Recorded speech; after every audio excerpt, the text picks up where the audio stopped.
fucking nowhere, no man's land, fucking open prairie section of Colorado before you get to the, before you get to the fucking mountains. And then the one in 2018 was right over the fucking ocean.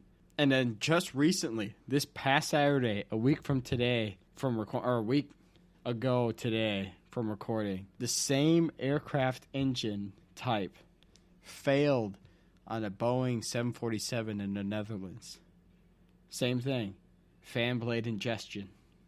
Same engine type, but on a different type of aircraft on the 747. So you got 4 engines, not 2, in the Netherlands. That was a cargo plane. So if you're thinking all this engine ingestion type, whatever, contained engine failures sound familiar, the Southwest flight 1380 from LaGuardia to Dallas diverted to Philly when they were at 32,000 feet. They had a fan blade get ingested by their engine. Those were the CFM 56-7Bs engines. Those are the common ones on 737s. I call them Old Smokies because when they pull into the gate and after they get shut off, tail end of the engine, it'll smoke a little for about 15 minutes, and it smells like burning jet fuel. I fucking love it. That one was the one that the blade failed to be contained by the engine and took out the window and sucked that poor-ass lady out the window. Yeah, she gone. And immediately died. Bro. She gone. Yeah, there was 8 injured, 1 fatality. Yeah. First fatality on a U.S. air carrier since 9/11. I was telling Eric, her family got paid pretty well. But Because, 1, by Southwest, and 2, she was a Wells Fargo employee flying on business. Yeah. She got paid, or her family got paid, but Deservingly it doesn't. so. Yeah, it doesn't bring her insurance. back. Just saying, But so they were at 32,000 feet over eastern Pennsylvania. Airplanes are pressurized. That's why you're able to breathe at that altitude. And so when you have a hole into the fuselage like that, you're going to lose pressurization.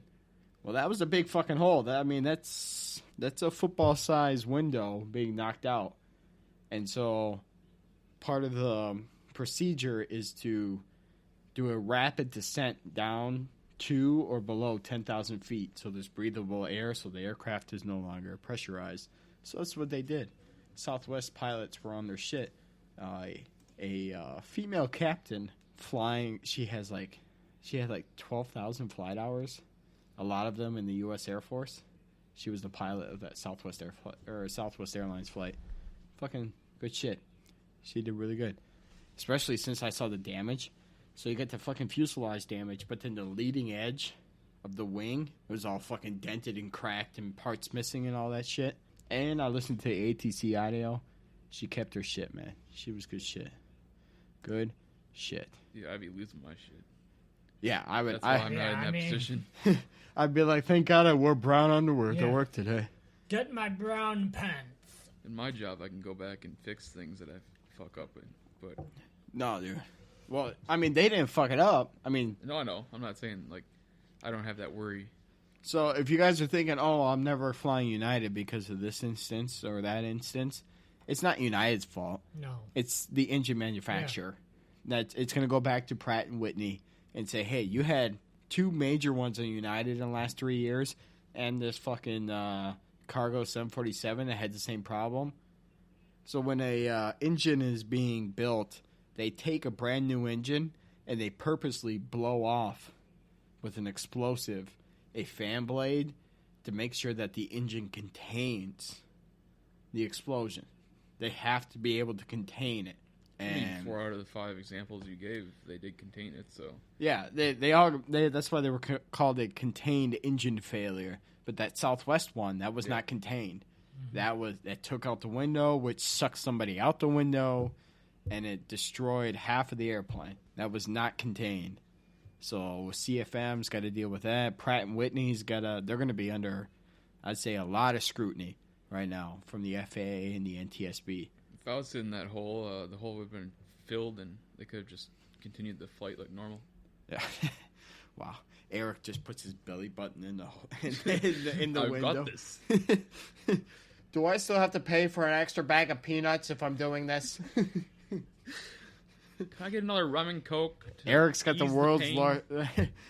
Eric's got the world's largest hickey after that.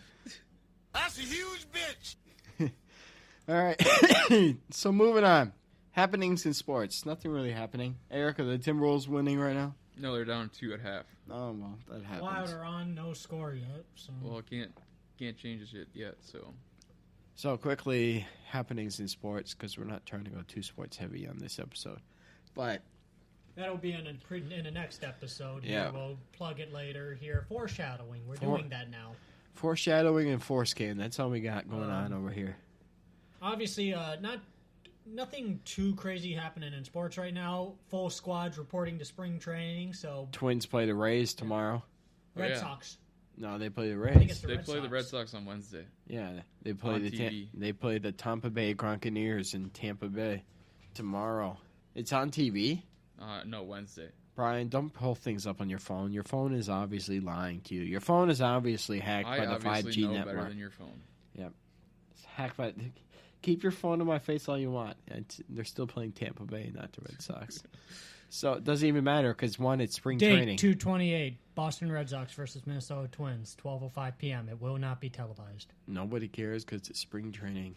But yet you still wanted to have the topic. So, you know what? Stop using logic. Stop it.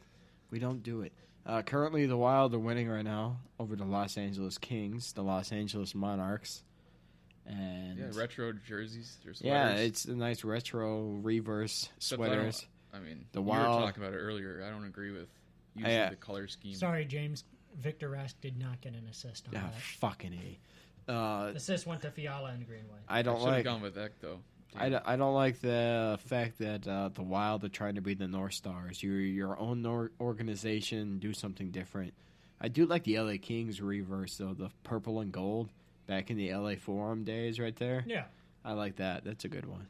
So, all right, and then Timberwolves were losing. It's close. It was like but- a 1-point game. So. yeah. Well, but I mean, since we've talked last, we fired our coach, Ryan Saunders. in a very unprofessional yeah, way, That was very pretty rough. unbusinesslike. Yep. Timberwolves. But you know, got it's a into tough love. business when you sit there and have a 7-24 record. Yeah, I mean, you can't I expect don't to really hang give around. a shit at the Yeah, point. but it's the first time since 2009 that a coach on another team was hired by a team in mid-season. that's the interesting thing. Now, Especially when that team Yeah, it was definitely looks shady. playing your Right. team 3 days before. Right. Well, this guy interviewed for the Timberwolves job before they hired Saunders, so it feels like Rosas always wanted this guy. Yeah, well, you still made Ryan Saunders go to New York with his wife due at any moment, any day she's due with their kid, knowing that you're about to fire this guy, but your contract's not set yet with this Derek Finch or whatever his name is. Chris Finch. Chris Finch, same thing.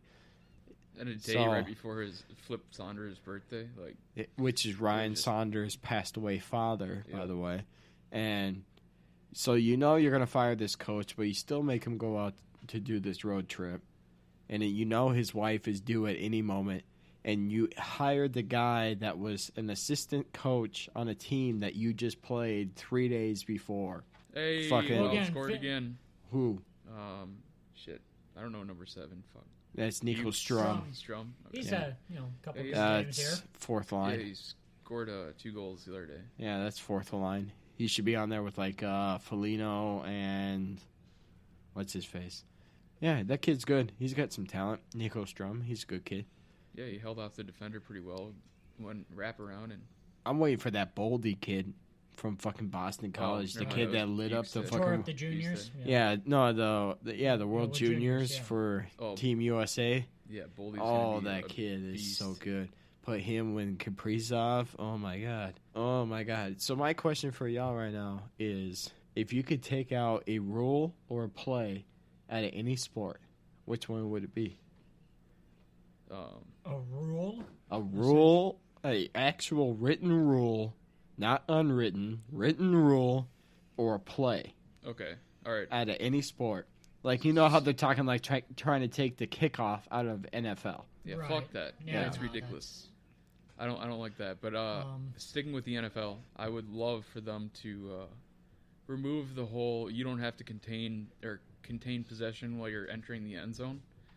For like when you're diving towards the goal line, it just has to break the goal. I think it should be where you have to actually contain the ball and come down with the ball. It's ridiculous that they get to sit there fucking put their arms out like this and basically let go of the ball, fumble the ball into the end zone, and call it a touchdown. Like, Okay. So, like, the Calvin Johnson rule, or, like, what's going on? no, I'm talking about, like, just breaking the plane of the goal line. If you're a running back and you reach the plane of the goal line, you should not be able to fumble on your way down to the goal. Okay, so, like you if should the ball... have to be able to hold on to the So you're ball. saying if the like ball crosses the line, immediately the play's dead. You're saying that you should have control throughout the whole play. Okay. You just worded that a little weird. Yeah. Okay, well, my bad. Hold on, Air Biscuit. Brought to you by Pillsbury. Brian? With the NFL, I would say, they probably have to redo the onside kick rule. Because ever since they changed it, only 2 onside kicks have ever been recorded. Ow. Brian punched me because he could smell my fart. That's really unfortunate. Only 2 onside kicks have been recorded since I think they changed this onside kick rule years ago, I think. Well, yeah, it has to go 10 yards, and you. Well, no, you can't stack you can't stack the line. Yeah, you have to be on even side. You have to be even numbers. It just doesn't work. Like, why even try it here now with, again, 2 in however many years? No, there was like 2 this year. One was like a fluke. One was just bad play by the Falcons. I don't remember what the second one was here. I can't recollect it off. But one was like, but the 2 that did get recovered, one was because Brandon Bostic was trying to play hero ball, breaking the first rule of pool volleyball. Yeah, pool volleyball. Never be a hero. The Vikings legend. Packers legend, too. Pool volleyball is a Vikings legend? And then, the other one is the Falcons one this year against the Cowboys here, where literally you watched everybody just watch that ball roll for pretty much 15 yards, and the Cowboys just recovered it. So take away those comeback. 2. That game was insane. Just 2 fluke plays here, but again, those are the only 2. In they changed this rule 5 years ago or something? Wasn't that the last game Dak played? That dude. Oh, the only game he won. Yeah. And Tony Romo's like, I hope it's just a sprained ankle, and then they go to replay, and his fucking bone is sticking out of his leg. That's not a fucking sprained ankle, motherfucker. That dude ain't coming back. I'm Darren Chopper. I put the team on my back. Oh, shit. Darren Chopper. One of the hardest hitting safeties in the league. All right. So the rule I would get rid of in professional sports, offsides in hockey. If a team wants to cherry pick, let them cherry pick. If they want their centerman or the right winger or left winger hanging out in the offensive zone the whole time waiting for a breakout pass, let them do it. They're giving up. They're sacrificing defense for potential offense. Let them do it, and get rid of icing too. Icing is like the 2-minute warning in the NFL. It's just an excuse. It's just an excuse to go to a commercial break every other time. Right. I'm okay with getting rid of. I would say get rid of icing. Like the 2-line pass in the NHL, that was stupid as hell, and they finally got rid of that. But get rid of offsides, get rid of icing. I would say I don't agree with offsides. If Eric Stahl... I would say if it's blatant, like what you're saying, just camping out back there, no, not at all. But like when it's like by a step or something... If Eric Stahl, like when he was with the Wild, he would always cherry pick and center ice. He would cherry pick by the blue line like at an empty net or something. He would always cherry pick. Let's face it, we didn't need him on defense. We were pretty much on 5-on-4 there, so... Like, if a team wants to give up their defensive attributes to have a guy sitting there cherry picking in front of the opposing goaltender, let him do it. Basically, you're giving the other team a free power play by having one less defender in the defensive zone. Let him do it. And get rid of fucking icing. Especially the fucking no-touch icing now that they have. First person to the face-off dot. If it's the defensive player, it's an icing. If it's the offensive player, it's not an icing. Just fucking get rid of it. Fucking hate it. And the delay of game penalty. If a puck goes out of play, that's stupid as hell. Well, it should be blatant. Yeah, like if you're leaving it to the ref's interpretation, that could be a problem. If you're in the defensive zone and your goalie just made 4 saves in 30 seconds, and you take the puck and you dump it into the fifth row of the section 128 of the XL, then yeah. Well, one thing that always when you're just trying to clear clear the ice or clear the puck out of the zone, and it just happens to keep rolling up the glass and goes into the fucking seats. Well, see, that's not like blatant. That's just like it rolled up the glass. Well, yeah, but like the one. But it's still a delay of game. The one thing that's